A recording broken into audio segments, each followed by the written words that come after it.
Welcome back to Nick Lenz's Comic Corner, Classic/Non-Classics. This is episode number 1529 and Doubleshot number 1423. I have two DC trades. One collecting issues from the 1980s, the other one from last year. First up it is The New Teen Titans, Volume 12. Yes, 12. And you're thinking, wow, 12 volumes so far. That's something. Are we expecting more? Possibly, given the fact this book collects issues 124 to 131 and New Teen Titans and, Volume 2, A number 2. Now here's a little fun fact for you. At this point, there's only 100 issues left. Yeah, there's only 100. Because this run ended after issue 130. After what issue, I think it was like 50, the name Teen was dropped from the title and was simply known as New Titans from issue 54 up until the final issue 130. Hopefully they give a little thing in the back during the last 30 issues where they basically explain why the heck basically he would be so confused with the last few issues. Hopefully so. Marv Wolfman is still the writer of these issues with Paul Levitz and John Byrne. You have Eduardo Barreto and, of course, John Byrne in the artwork, along with Jim Blinky and Kerry Campbell. The cover art is done by Eduardo Barreto and Barreto and John Klitz. Now, most of this book deals with, on the cover, as you can see, Brother Blood. Yep, all these issues deal with Brother Blood. Mostly, anyways. There's a couple different stories going on here. Oh, before I continue, I should talk about Brittany Snow.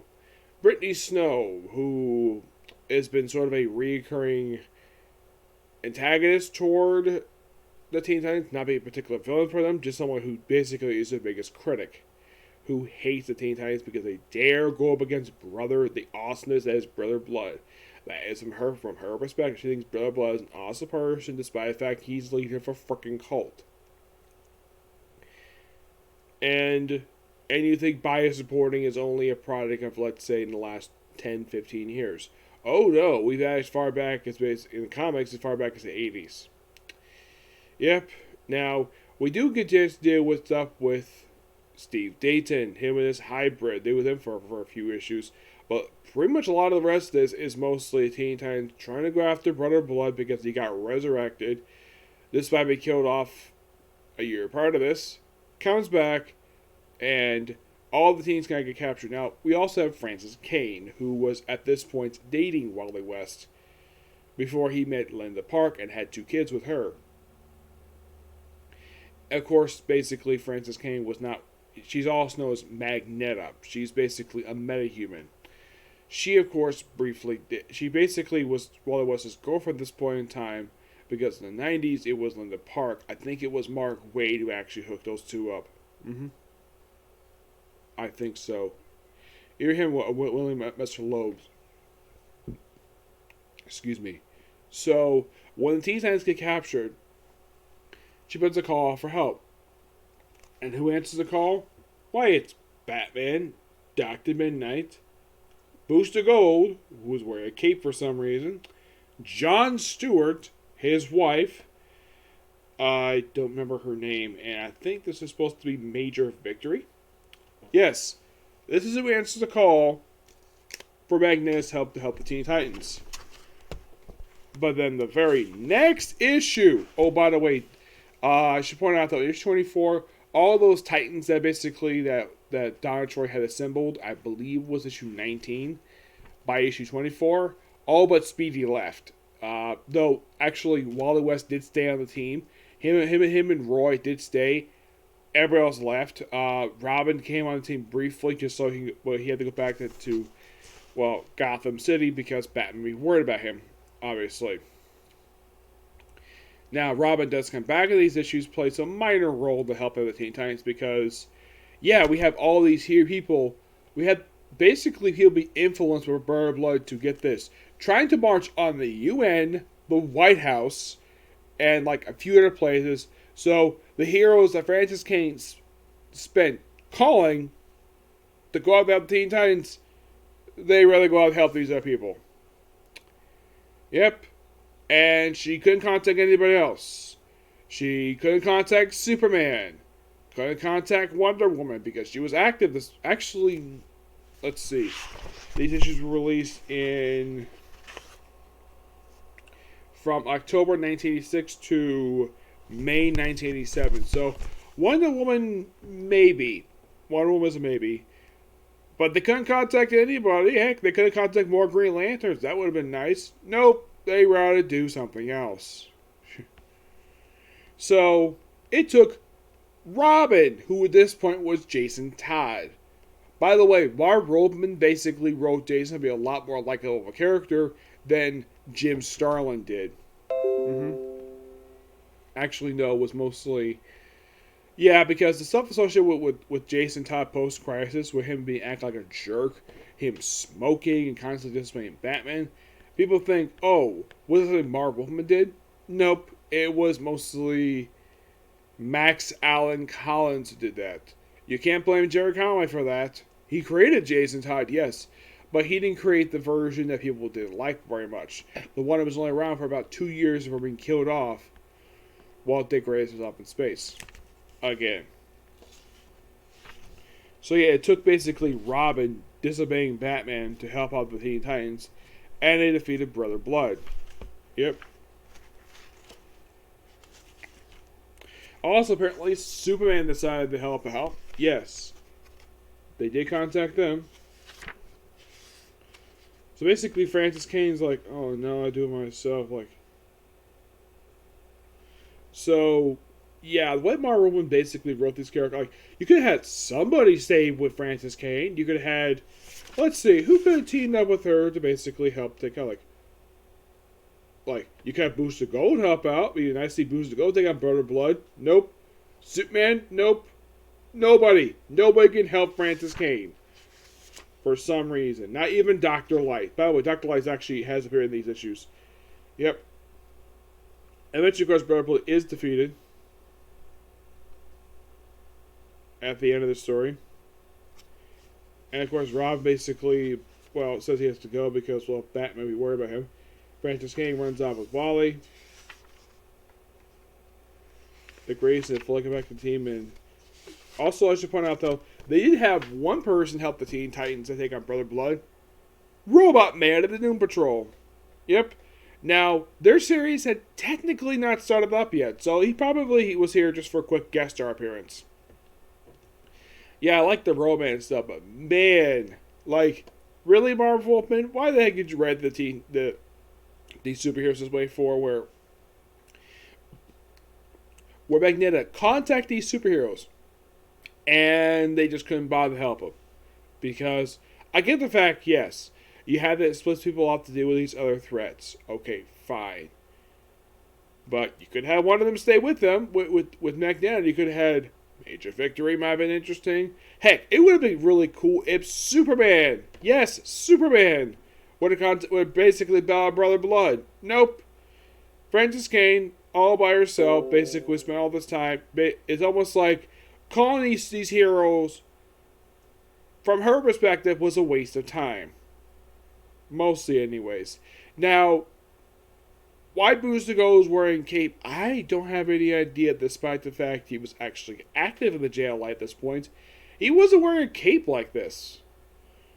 No, not that I can think of, no, because can you think of Booster Gold ever wearing a cape? Why the heck he's wearing a cape for makes no freaking sense. Heck, if I were asked basically Dan Jurgens about it, he himself would have no idea why the heck that Booster Gold wearing a cape. Because I've read Justice League International. Booster Gold was wearing a cape in that book, and now here he's wearing a cape for some reason. Yeah, pretty good stuff here. Give this book a 9 out of 10. Yep, really good book. Next up, moving to present day with more Batman-related stuff. We have Batman Detective Comics, Volume 5, Joker War. I love this cover. Knock, knock. Who's under there? Yes, despite the fact Joker knows that Bruce Wayne is Batman. But here's the thing. Despite the fact this tray is called Joker War, only one issue has to do with Joker War, and that's issue 1025. let's first talk about the other issues that are in here. We also have basically this trade collected issues 1020 to 1026, Detective Comics Annual number 3. Well, this actually is. Let me think here about this. Let's see, 12 plus. I think it's like. Let me look it up on here, because I think it's what annual this is. Let's see if I can find it here. Because the first volume of Detective Comics, that produced like a dozen annuals before it was relaunched. The second volume put out 3.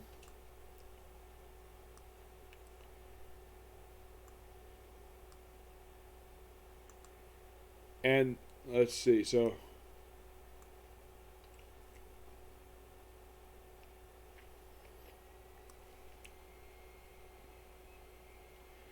let's see. 15 plus 3, that's like, I think this is supposed to be annual number 18. Plus, this also contains Bruce Wayne, Batman, Pennyworth, R.I.P., and a story from Detective Comics 1027. Now, the writers of these issues, now, Peter Tomasi is the main writer of all these issues in here, while in the case of the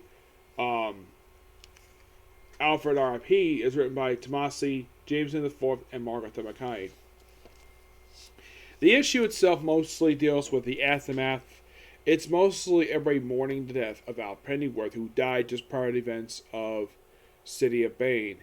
And, of course, also one of the big things about this story, you can kind of say it's kind of a partial retread of what happened with the Candy X-Men 600, where one character gets blamed for everything.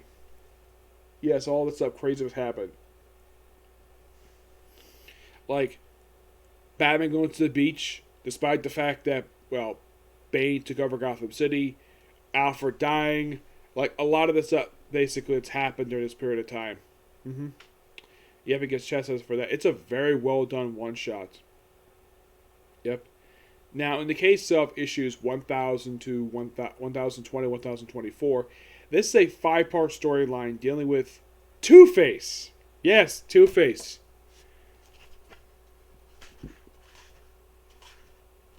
And you're thinking, Two-Face?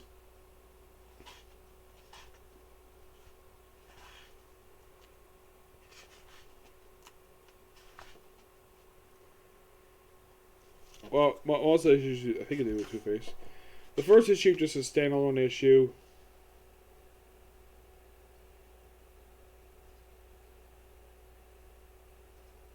They have this little funny little note of basically Bruce Wayne just hanging out at his mansion by himself without Alfred. Alfred had to clean stuff about. And you have a note of his father, you need to buy more food. D, that's in Damien. And Leslie Tompkins basically makes an appearance in here. This is a great little standalone issue. It's just basically a day without, well. And then we have the NVK Demon showing up. Yeah, he's a minor Batman villain, not really well known.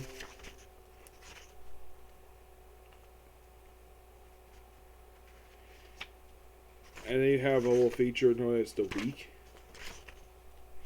And then finally we deal with the... Actually, I think it was the annual, if I'm not mistaken. I think it was the annual. I thought it was 1001. I think it was the annual. Yep, it was the annual. 1020. This one deals with basically Two-Face. Now, the thing with this Two-Face 5-parter is that basically we get some stuff. Really, it's a really cool story arc. The biggest thing about this story arc is that Peter Tomasi actually takes time in the story to detail how the heck Two-Face is even alive. Because last time I saw him before he popped up in All-Star Batman, he apparently shot himself in the head. And in this issue, he actually took time and actually explained what the heck happened. Yes, seriously. He actually took time to actually explain this. It's quite interesting. Also, they drastically changed Two-Face's appearance. To where, get this, where not only his face is scarred, but also his head, which not really a big issue with that, but also his shoulder, part of his side, his hand. I'm hoping you're not implying that he basically burned his whole, like, right side, including his groin. I'm really hoping that's not the case.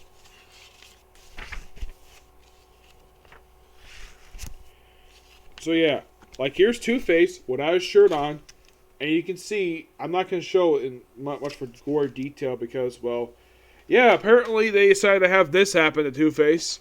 Yeah, I'm like, when the heck did this happen? When the heck did he get this heavily scarred? Like, this is worse than usual. And he's holding from his shoulder. Oh yeah, by the way, Joker's in a story as a background villain, where basically he kind of influences some of the stuff happening here. Plus, you gotta love the fact we have Two-Face in his outfit he wore from Batman the Animated Series. I thought that was so cool seeing that. Now you're probably thinking, does Peter Tomasi actually explain how in the world Two-Face survived being shot in the head?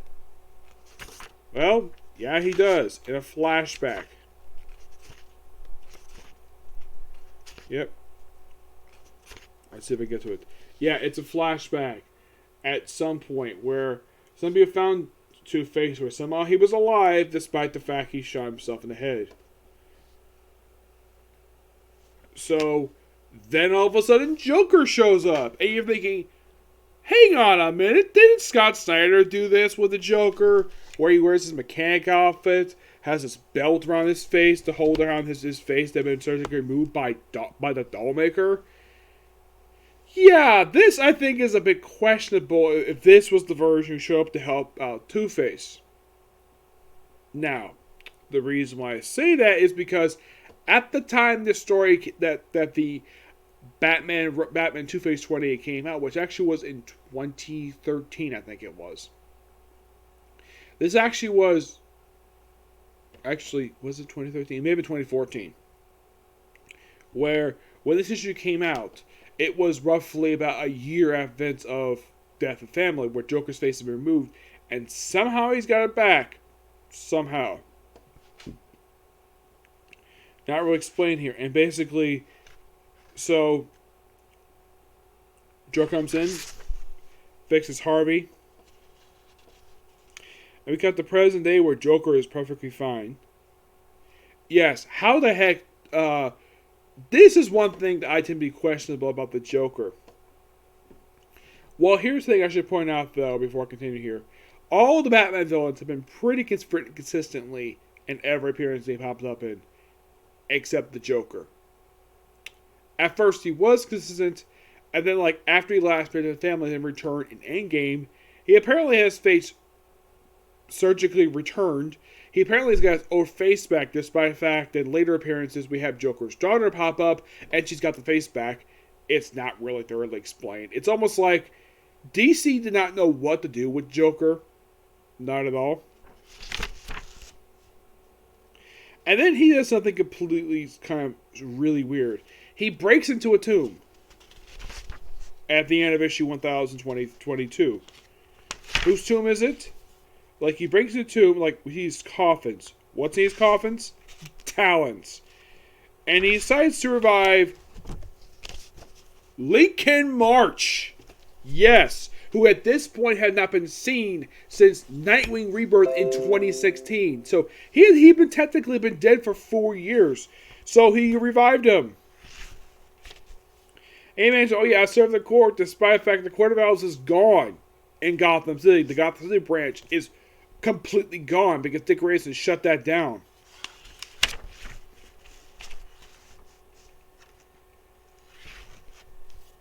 Yep, and then we have stuff with, well, aside from dealing with Two-Face, we have to deal with Hugo Strange, the Mad Hatter, which, always cool. And then Two-Face has something completely weird.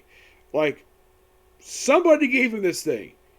Okay, so apparently Two-Face got his hands on the chappy Batman armor from when Jim Gordon was Batman from the period of 2015 and 2016. Yeah, somehow he got his hands on it. Now, the last time technically his armor showed up was actually in James Tynion's Detective Comics. think it goes back in like 2017. I think it was like not long after Batwing joined the team. So he pretty much used these as like drones, and then somehow he got his hands on this one, which I think this was the very suit that Jim Gordon himself used when he was operating as Batman for a whole year. Yeah, and while he's fighting him, then Lincoln March shows up with a bunch of owls, and he says, "Hello, Batman. The Joker sends his regards." And Batman's like, "Really? Why am I dealing with you again?" I thought Nightwing told me that you were killed by Raptor. How the heck are you even freaking here? Yeah, Raptor killed him by slitting the man's throat. Yep, so he has to deal with not only Two-Face, but freaking Lincoln March.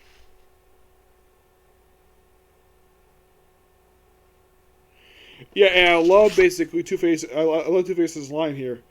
Joker can go to hell and take his damn owls with him. I'm on that side. Yep. Batman's like, good to know. And where are they fighting? The Gotham City Armory. It's a big, epic brawl. Like, basically, Lincoln March really wants to kill Batman, despite the fact that he claimed during Night of Owls he was, in fact, Batman's brother. Yeah, seriously.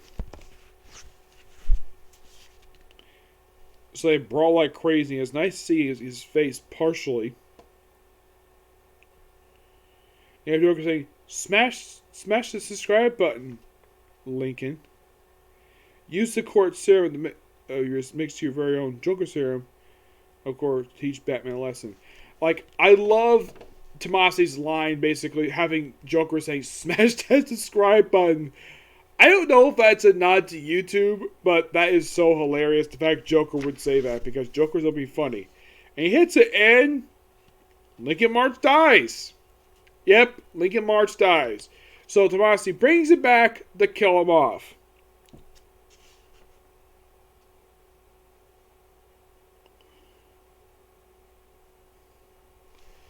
And then you have Two-Face saying, there's too many of these damn freaks. All of you, get out. Your faith in me wasn't deserved. And he's like, Dent, lead the Talons this way. I've got a plan. I just got a plan on my own. Go now. And of course, blasting a bunch of Talons. Yeah, and then of course he grabs a woman. And then of course, because he's in a suit, you have basically him saying, you played your part, Versa. You're lying. My own disciples betray me, trying to destroy me. What's happening? Why can't I move? What have you done to me? I have paralyzed you, shut you down. I have immobilized. I need you immobile. If this surgery is going to work. Surgery? The Force Blast. Yeah, basically he's going to remove the bullet that was put in his skull. He's like, get out of my head, Batman. I don't want to go back to being thin. He's weak and indecisive. Actually, anything dead is but. So, he gives anesthesia. Of course, he doesn't move. And he puts a drill to his freaking head. And then he's like, so he says this.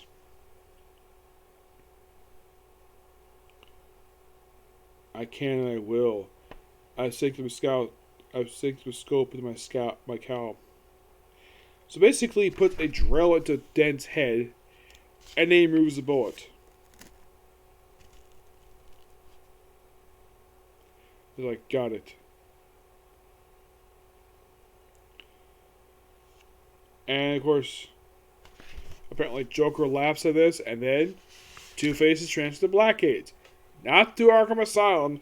Yeah, normally he's sent to Arkham Asylum, but no, he's Blackgate. Probably because he's perfectly sane now. And he gets a visit from Matches Malone. Yep. Yeah, great to see Batman put on this disguise again. Yep, that was an excellent story arc. Yep, and then we have the Joker War tie-in, where it involves Battle and beat a bunch of clowns, and her team with Harley Bullock, and of course, trying to help out Lucius Fox. And they say they got to break into Wayne Enterprise on the 3D printer so they can start making these weapons. So Batman agrees, and well, then they break in and, well, they take down that portion. And oh yeah, she does point out though she's up in the team since Detective Comics. I think it was like 981. I think it was, which I think was the finale for James Tennant's run for Detective Comics. So yeah. So then basically the last issue mostly deals with the aftermath of Joker War, where he goes after Killer Croc, and then he pretty much traps them all and then helps them all out. Killer Croc basically briefly fights Batman. It's sort of like a staged fight. And then he has a brief conversation with him. If you like a safe and sound, Croc, you put up a hell of a fight. But deal is deal. I appreciate you honoring it. Improve your achievement. The battle that struggle. He says normally, given what I give a taste is taken away. This life is a living death. Yep. And then basically Batman ends the conversation with, we all got something to take away from us, change us. It's not giving to darkness that defines us, Wayland. Thanks, Batman. For what? For using my real name. Of course, that story is called The Monster of Men. Yeah, apparently 1026 is like an anthology issue. And then we have a GIF, of course, it's Marcus Abercrombie, of course, dealing with more aftermath of Joker War stuff. Where Batman deals with like some crime threat. And then we have, I think this is supposed to be Batman, and he has the Black Casebook. Ooh, interesting. So maybe we might get revisit the Black Casebook someday. Possibly, yes. But yes, this book was fantastic. Tomasi did an excellent job with these issues. I love the fact he actually sort of corrected, like he basically took time to actually explain the fact that, well, of how the heck Two-Face is alive despite the fact he killed him off during his run for Batman and Robin. Like, because he was basically brought back after being apparently been dead for 2 years. And then, my guess is that Tomasi was not happy with that. So, 4 years after he was brought back, he had an actual story arc of the Detective Comics one actually to explain it. Though somehow how the Joker is involved, because my guess is the reason why he threw in Joker into this little revelation of an explanation of how Two-Face was brought back, because Joker War is coming up, so he had to promote Joker War. That's the only reason why Joker is here, just to promote Joker War. Despite the fact the story takes place prior to Joker War. And my guess is his consolation prize for basically explaining something that Scott Snyder could bother to do, he decided to briefly revive Lincoln March and then kill him off in the same story arc.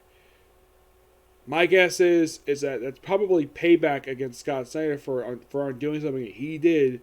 So I'll bring back your character just to kill him off. Yep. And to my knowledge, Lincoln March is still dead. This is the second time officially the man's died. Yeah. Last time he got killed by Raptor. This time he got killed by a bomb planted by the Joker. Which, okay, that kind of makes sense. Yeah, and also, okay, here's a question I like to ask. Like, if I get into me Tomasi, like, here's a question I think everybody would love to get an answer to. How in the world did Joker find out that particular tool, well, was a tool for talents? Yeah, I get the fact that's probably a leftover relic from Scott Snyder's run, the whole thing with the talons. Okay, but how did he know where this crypt was, and two, how did he know where Lincoln March was? I get the fact Lincoln March, he probably figured out basically where Lincoln March is, because I'm sure he probably was basically reading newspaper while he was gone for a year, when he found about the whole thing of the Night of Owls stuff. I don't know if he found out about Lincoln March apparently claiming to be Batman's brother. Yeah, I don't know if they ever actually claimed that. Though here's a little question for you. Like, since Lincoln March is dead, maybe Batman can do that DNA match now. It's possible. There's nothing that says he can't do it because, well, he has Lincoln March's body. Oh yeah, Lincoln March is definitely dead now. There's no way he'll come back from this. Yeah, bringing back the talents, I think, is that just, well, it's kind of like, I don't know if basically this is Tomasi just, well, being mad at Scott Snyder for doing something that he did. So, let's just bring back these group of talent just to kill one of them off. That's my personal guess. This is probably the first time this group of talents has been active since Arkham War, which happened in 2013. Yep. This is probably the first time, let's see, 2013 was like 7 years prior to events of this story. So, that's probably the last time we had a group of talents active in Gotham City. Because before that, it was Night of Owls. But at least they use fine. I don't know who these air talents are, but Lincoln March, that's a bit of a surprise. But yeah, good book. I'm going to give this book a 10 out of 10 because this book was actually really good. Now, here's a shocker for you. There's only one trade left for this run. Yep, only one. And you're thinking, one? Why is there only one? Because Tomasi left after issue 1034. So yeah, we have one more trade left, probably going to contain the last 7 issues of Tomasi's run, before he hands out to Marco Tamakagi. As far as I don't know why he left. It's kind of odd. And currently, he's not working anything. No, not that I can think of, no. I just think it's kind of weird that you have this awesome run like P.J. Tomasi, and currently he's not working on anything.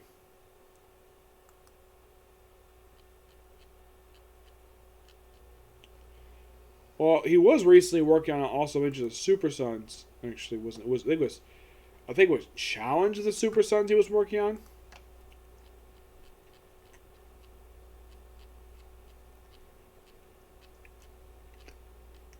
I think that may have been his most recent book he was working on, was that book.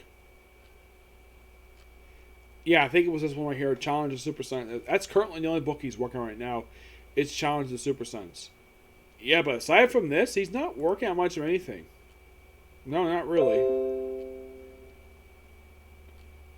And don't worry, when the final trade comes out, we'll be doing a final thoughts on Tomasi's run of this comic, because this is a pretty... Actually, no, I thought it was 1034 was his final issue. Turns out it was actually 1033. That was actually his final issue on the book. I thought that was my mistake. So yeah, it looks like that 1033 is going to be his last issue. So yes, definitely we're going to have one more issue. Also, I got to point this out though about this before I end this video. Batman mentions, weren't you supposed to keep an eye on Apparel Park? Yes, Apparel Park. My guess is the park was basically named after late Batman artist Jim Aparo. Yes, I always love it whenever Batman writers name sections of Gotham City after people who actually helped work on Batman. Yes, the only one I can definitely confirm is named after this particular writer is basically Morrison Bay, or is named after Grant Morrison.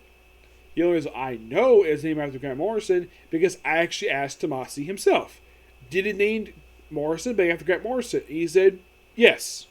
Yes, they did. And as far as I can tell, it's one of 2 things in Batman where it's named after somebody associated worked on Batman. I think one of like 3 where it's actually named after an actual Batman creator.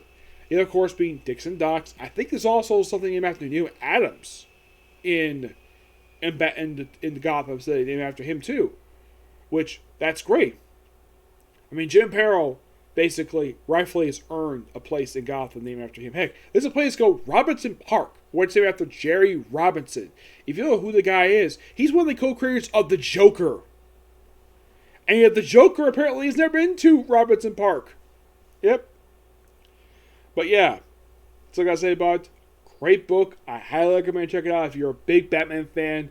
Tomasi, it seems like he writes this run to be so awesome, and he knows his audience. People want to see a Batman type story, you get Batman type stories here. And it's just pure fun. Okay, so that's it, particular review. Stay tuned later on today for more comic corners and hopefully my reviews for Boruto and Case Closed. Okay, next video. Bye.